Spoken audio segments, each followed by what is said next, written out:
This session is to give you an overview of progress since we had our last conference 12 months ago.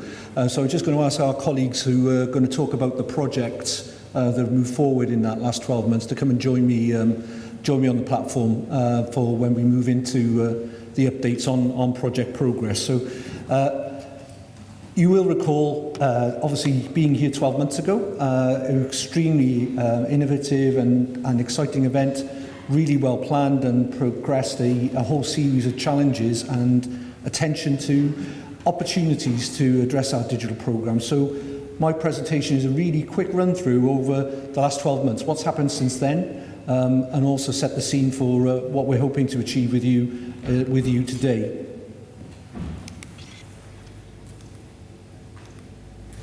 Just a reminder as to why we're all here. 12 months ago, just over, the island embarked on a really ambitious transformational programme of regeneration to actually address some of the structural and economic challenges we face and the financial ones the Council faces.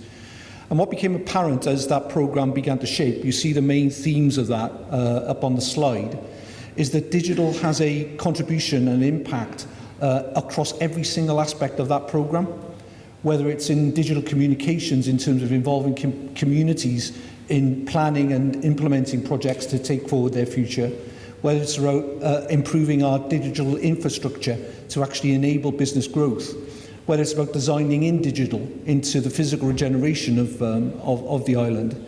So right across the whole programme, it became very clear that we needed to really set our stall out in terms of the digital agenda, hence the original conference. So those of you who were delegates at the conference 12 months ago will have received a conference report that set out the analysis of those challenges, that identified a whole series of potential project ideas that the island might take forward to address them, whereas in infrastructure, in health and social care, in education. There are over 30 projects emerged from that process, and over the last 12 months we've been trying to identify those that have legs, that have opportunity to move forward. So the early action, really immediately following the conference, was to really put our hat in the ring with some key infrastructure funding bids with the UK government. So that was to improve our Wi-Fi connectivity, potentially to address in complementary terms to the Wight Fibre initiative, which you hear an update on later from John, a complementary programme of community-based full fibre opportunities. So our initial emphasis was getting our business cases from those ideas into government.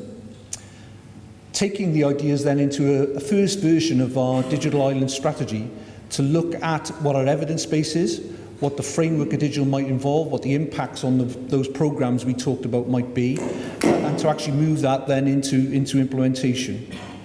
One of the very early simple projects in some ways that we sought to introduce was the better use of social media by our businesses in our main high streets. So in Newport and Ryde, back in April, May and June this year, there was a pilot really to try and encourage businesses in the high street to take social media accounts, promote their products and their services through that medium, and obviously try and encourage greater footfall into the sector. There was a whole host of opportunities identified by those businesses that hadn't really been evident to them before. I think it's fair to say that the take-up of that initiative was higher in Newport than Ryde, so we needed to understand why that was the case. But overall, there was an appetite to see that type of support to the small business in terms of using social media as a means of providing sustainable high streets. We've also begun some initial work on looking at a very important topic that came up last year about selling the island in a particular way, highlighting its creativity, highlighting its digital connectivity, and looking at a place branding approach to delivering that. So in terms of taking forward the actual work itself, if you remember those at the last conference, we invited people to join the Digital Steering Group. And we had a really great response to that. Initially around 25 people who attended the conference were working with us on this virtual platform called Trello to identify those key projects, identify what their delivery objectives might be, and help us and advise us in taking some of them forward. As the digital steering group started to meet and looked at some of those key topics in more depth, what we found then, there was an appetite then to move beyond the strategy into implementation projects, and that's where we've got to at the moment, where we've just kicked off the second version of the strategy, and that's a really key objective for today, is to help inform that next 12 months' work. Other thing the digital steering group did was talk about a draft vision for the island, for the digital framework. And it has to be ambitious. We have to evidence as an island that we have the opportunity as well as the focus to achieve that ambition of positioning us as the world's smartest, most connected island. Growing our local digital technology industry, being a leader in innovation and testing on perfecting on key issues affecting digital technology. And most importantly, protecting the rights and health and freedoms of our citizens in that context, building on some of the comments that Professor Hopgood raised and the concerns around that agenda. So again, during today, your thoughts and comments on that vision in terms of it directing the work of the framework going forward over the next 12 months.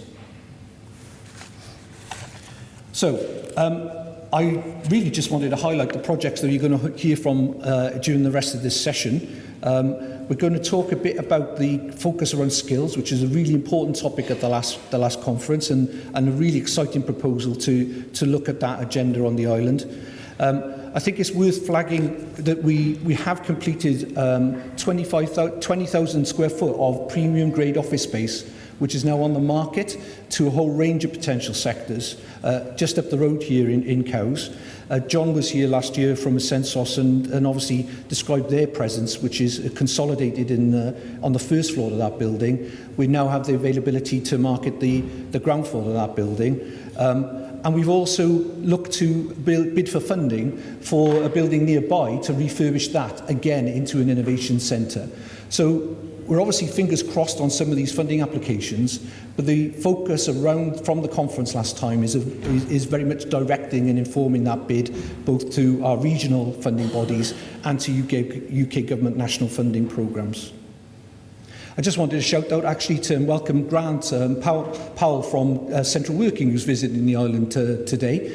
He's come to look at some potential venues for taking co-working out of London and bringing it to the Isle of Wight. So just welcome Grant and his team to the island, and hope you enjoy your visit and get a sense of the ambition we've got on the island for attracting opportunities such as yours, Grant. So welcome. So one of the most significant submissions that we put forward in the first 12 months is the local full fibre network. And again, I don't want to steal John's thunder in talking about progress on his commercial programme, but we've put together a bid to the Culture, Media and Sport Department to actually try and identify the not spot areas that John's project may not be reaching. So we've had very good feedback from DCMS that they see the benefits of seeing a rural access to full fibre project coming alongside the implementation of a commercial residential urban project. So we're actually at advanced stages of negotiation with them now so that we could have potentially a parallel whole island approach to delivering full fibre. As I mentioned earlier, a key part of the regeneration programme is that physical regeneration agenda. And as we design and bring forward schemes to planning and implementation, business parks, mixed-use development in Newport Harbour, looking at some of our island independent living and extra care projects, at the centre of that will be the designing in of digital to ensure that those facilities are future-proofed in terms of their potential users and their accessibility and attractiveness to the general public. So the next steps. The strategy exists. It's a first version. We need to keep it moving forward. We need your vision and input to keep that direction of travel moving on. There's a roadmap to set out in terms of some key project interventions. We feel we want to set our stall at 3, and hence the sessions you'll be working on later is to help us try and prioritise what those 3 key interventions for the next 12 months would be. A really important part of that process will be broadening the conversation.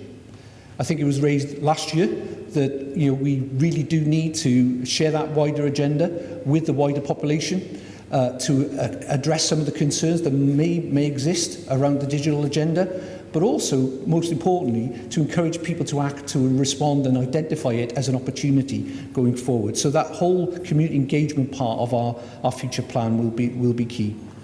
So we just appointed PCSG to help us take that agenda forward, and their team will be with us today helping us in terms of capturing your feedback. So the speakers in sessions, you've seen the agenda. We have some key updates coming now in terms of our projects, and we will hopefully identify those priorities as we've discussed from your inputs on the tables.